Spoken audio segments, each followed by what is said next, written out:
Hello guys, मैं हूं ऋषभ। और अगर आपको एक सक्सेसफुल रेस्टोरेंट स्टार्ट करनी है तो ये वीडियो आपको लास्ट तक जरूर देखनी चाहिए, क्योंकि इस वीडियो में मैंने सभी टॉपिक कवर किया है, जैसे कि रेस्टोरेंट मार्केटिंग, रेस्टोरेंट लोकेशन और रेस्टोरेंट स्टार्ट करने में आपको कितनी कॉस्ट आएगी, प्लस मंथली रेस्टोरेंट रन करने में आपको कितनी कॉस्ट आएगी, प्लस रेस्टोरेंट का कौन कौन सा रजिस्ट्रेशन और लाइसेंस आपको लेना होगा। सभी टॉपिक मैंने इस वीडियो में कवर किया है। और ये वीडियो मैं एक full service restaurant casual dining पे बना रहा हूँ, जहाँ पे वेटर सर्व करते हैं। ठीक है, तो सबसे पहले आप कौन सा एक रेस्टोरेंट, कैसा रेस्टोरेंट स्टार्ट करोगे? तो या तो आप एक नॉर्थ इंडियन रेस्टोरेंट स्टार्ट कर सकते हो, या तो साउथ इंडियन, या फिर चाइनीज या कॉन्टिनेंटल, या फिर ये सभी चीज़ें आप एक ही रेस्टोरेंट में दे सकते हो, जैसे कि ये कैजुअल डाइनिंग रेस्टोरेंट करती हैं। क्योंकि अगर एक फैमिली आती है और किसी को नॉर्थ इंडियन खाना है, किसी को साउथ इंडियन खाना है, या किसी को चाइनीज खाना है, तो सभी एक ही जगह से ऑर्डर कर सकते हैं। एक ही रेस्टोरेंट में वो सभी चीज़ें मिल जाएंगी। जैसे कि बहुत ज़्यादा रेस्टोरेंट्स जो करती हैं, north Indian, south Indian, Chinese, ये सब कुछ एक ही मेन्यू में रहता है, जो कि आप भी कर सकते हो। ठीक है, अब हम बात करते हैं कि रेस्टोरेंट का लोकेशन क्या होना चाहिए। तो रेस्टोरेंट, एक सक्सेसफुल रेस्टोरेंट का लोकेशन प्राइम लोकेशन होना चाहिए। क्योंकि अगर आप एक प्राइम लोकेशन रखते हो मेन रोड पे या फिर एक मॉल में, तभी लोग वहाँ आएंगे, लोगों को उस रेस्टोरेंट के बारे में पता चलेगा। अगर आप एक गली में रखते हो जहाँ पे लोग नहीं आते हैं, ठीक है, जहाँ पे ज़्यादा लोग आते नहीं है, मार्केट नहीं है वहाँ पर, तो आपका एक रेस्टोरेंट सक्सेस नहीं हो पाता। क्योंकि जो भी रेस्टोरेंट सक्सेसफुल होने का एक जो फैक्टर सबसे बड़ा है, वो है लोकेशन। जो एक प्राइम लोकेशन होनी चाहिए, मेन रोड पे हो, मार्केट में हो या मॉल में हो, ये बहुत ही ज़रूरी है रेस्टोरेंट के सक्सेस के लिए।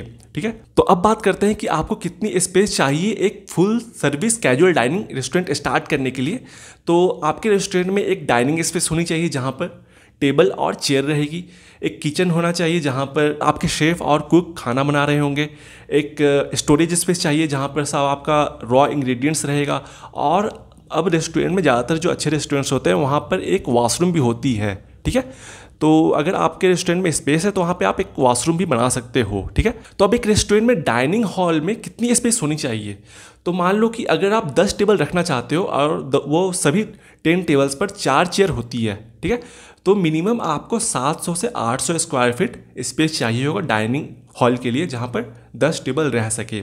और किचन स्पेस के लिए चाहिए होगा आपको 300 स्क्वायर फीट काफ़ी है किचन के लिए। ठीक है, कमर्शियल किचन के लिए 300 स्क्वायर फीट काफ़ी है 10 टेबल के लिए। ठीक है, और अगर ज़्यादा टेबल होती हैं तो उसके हिसाब से आपको किचन का भी स्पेस बढ़ाना होगा। और प्लस स्टोरेज के लिए आपको 150 स्क्वायर फीट बहुत है। और अगर आप वॉशरूम भी रखते हो तो वो 70 से 80 स्क्वायर फीट हो जाएगा। तो टोटल आपको एक रेस्टोरेंट के लिए चाहिए होगा, 10 टेबल रेस्टोरेंट के लिए 1200 to 1300 स्क्वायर फीट स्पेस। तो अब बात करते हैं सबसे मेन जो टॉपिक होती है एक रेस्टोरेंट स्टार्ट करने में, कि रेस्टोरेंट स्टार्ट करने की कॉस्ट क्या होगी। तो रेस्टोरेंट स्टार्ट करने की कॉस्ट बहुत ही अलग अलग होती है। ठीक है, सब चीज़ में आपको अलग अलग कॉस्ट लगेगा।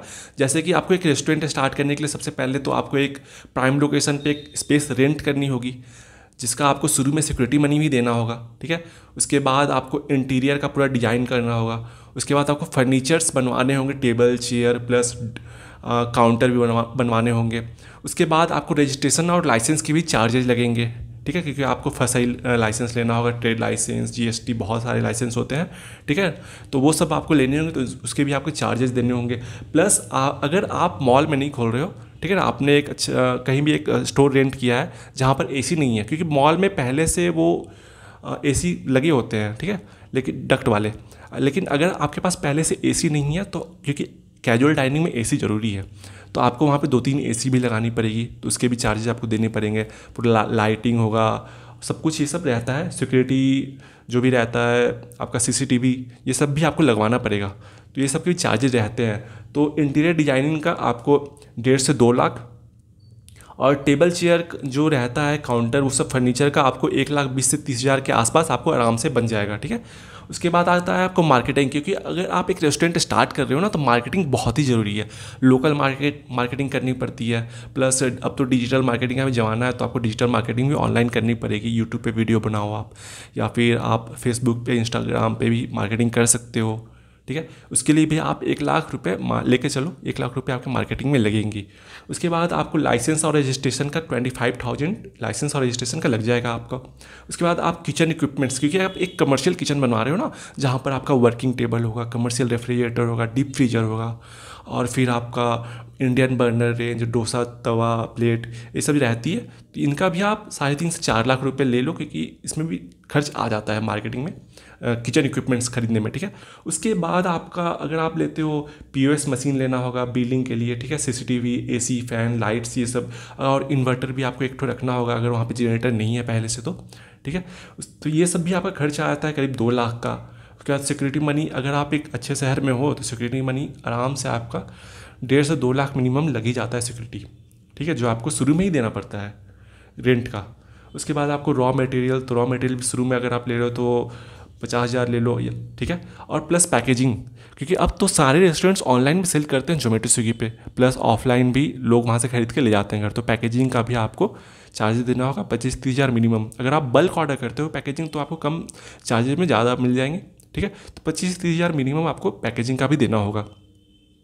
तो टोटल जो खर्च आता है इनिशियल शुरू करने में, पहली बार जो टोटल खर्च आता है वो है 12 से 13 लाख मिनिमम आपको एक रेस्टोरेंट, 10 टेबल रेस्टोरेंट, ठीक है, AC के साथ, कमर्शियल किचन इक्विपमेंट्स अच्छे लेने पे तो 12 से 13 लाख आपको लग जाती है, क्योंकि आप अंदर में इंटीरियर डिजाइन करोगे, फर्नीचर लोगे, सब कुछ लोगे, तो मिनिमम इनिशियल कॉस्ट जो शुरू में आता है वो 12 से 13 लाख आपको मिनिमम लग जाएंगे। प्लस आपको फिर मंथली कॉस्ट भी तो देना पड़ेगा। मंथली अगर आपके नई रेस्टोरेंट है, ठीक है, शुरू में आपका प्रॉफिट हो नहीं रहा तो मंथली तो आपका फिर आपके पॉकेट से ही पैसे देने पड़ेगा ना, कुछ महीने उसको चलाने के लिए, तब धीरे धीरे जाके प्रॉफिट होगा, ठीक है। तो मंथली जो आपके पॉकेट से जो मंथली खर्च होता है वो है स्पेस का, स्पेस रेंट जो आप कर रहे हो वो रेंट आपको देना पड़ेगा। प्लस आपने जितने भी chef, cook, dish cleaner, waiter hire किया है उनकी भी सैलरी आपको देनी पड़ेगी।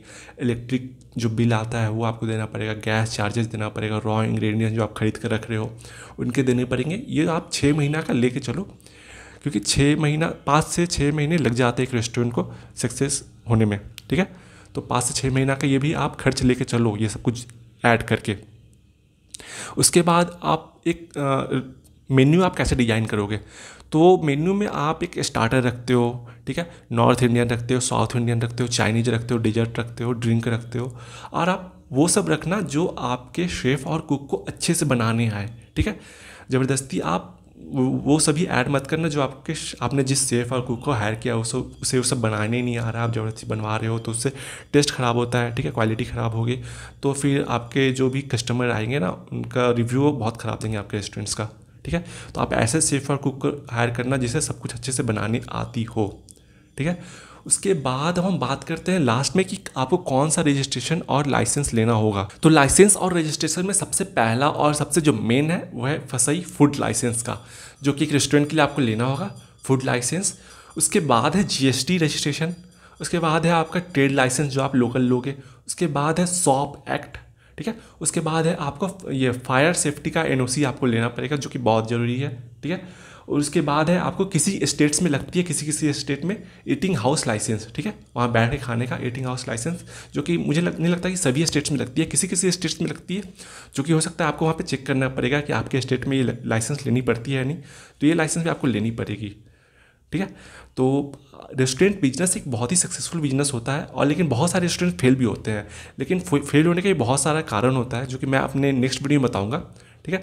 तो उसमें कुछ जो मेन कारण होते हैं वो लोकेशन, तो आपको एक बहुत ही अच्छी लोकेशन रखनी है जहाँ पे लोग भीड़ भाड़ रहती है, वहाँ पे गाड़ियाँ लगातार आते रहती हैं, वो मेन रोड पे होनी चाहिए, या तो एक अच्छे मॉल में होनी चाहिए जहाँ पे भीड़ रहती है, ठीक है। और आपको टेस्ट अच्छी बना के रखनी है। बहुत रेस्टोरेंट्स ये करते हैं कि शुरू में टेस्ट अच्छी बना के रखते हैं, बाद में उनका टेस्ट ख़राब हो जाता है, क्वालिटी ख़राब हो जाता है, क्योंकि बाद में उनके शेफ्स होते हैं, कुक होते हैं, वो बाद में छोड़ के चले जाते हैं, तो उनसे उनका टेस्ट ख़राब हो जाता है। तो आपको टेस्ट भी लगातार कंटिन्यू अच्छी बना के रखनी होती है, क्वालिटी अच्छी बना के रखनी होती है, पैकेजिंग अच्छी करनी होती है, ठीक है। प्लस जो भी आपका हाइजीन मेंटेन करना होता है जो कि बहुत ज़रूरी है एक रेस्टोरेंट को सक्सेसफुल करने के लिए, ठीक है। तो ये सब कुछ बहुत ही फैक्टर होता है एक रेस्टोरेंट सक्सेस करने के लिए, जो कि मैं अगले वीडियो में बताऊंगा कि आपको एक रेस्टोरेंट सक्सेस के लिए कौन कौन सी बातों पर ध्यान रखना है, ठीक है। तो ये वीडियो अगर आपको पसंद आई हो तो प्लीज़ लाइक कर दे। Thank you.